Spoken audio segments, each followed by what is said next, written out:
but I'd like to invite the Congresswoman Richardson, to come give us a few words.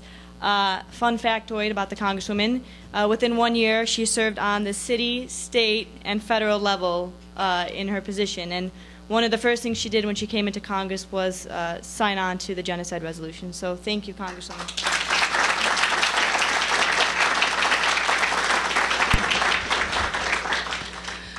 Well, good evening. I hope you're having a good time here, and really it encourages all of us to see you here.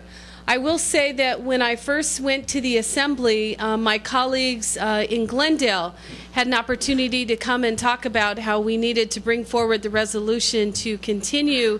Even though we might want one resolution to pass, unfortunately we have to keep reminding people of what had happened. And I signed on at that time, and as was said, I was only there about 5 months before coming on to Congress.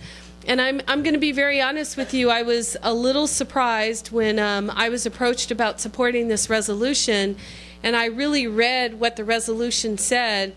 I am very surprised that we continued to have to fight this battle.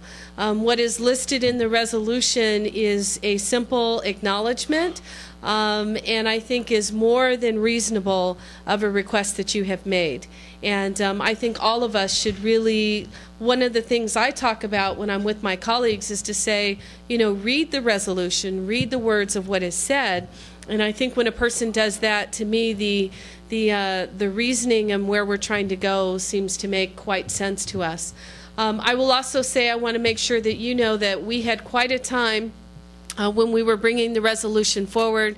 Representative Schiff worked extremely hard to try and bring it to the floor, and I want to make sure that you know that. And I'm happy to say he came to many of us often and said, "Are you okay? Are you still supportive?" Because people were falling off, and I said, "No, absolutely. I've made a commitment to support, and you can keep me on that list until we get this done." So that's my view of it.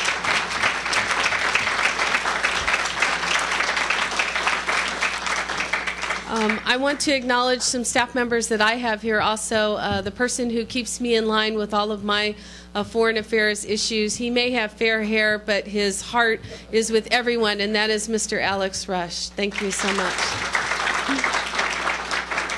And I have a new member of my team, an intern who's with me. Her name is Moya, and she's here.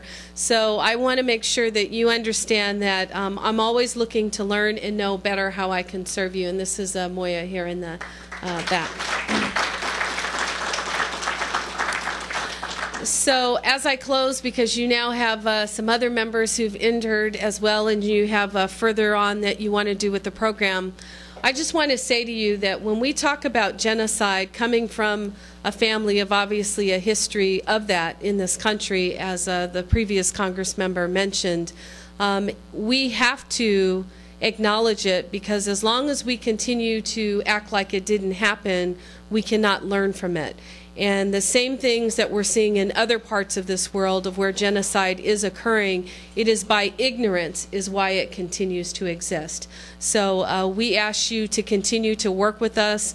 Do not let up. We need to get a new administration in. We need to get an administration that's not going to be afraid of whatever happens to be going on at the time, that right is right and wrong is wrong, and this has to be addressed. Thank you very much.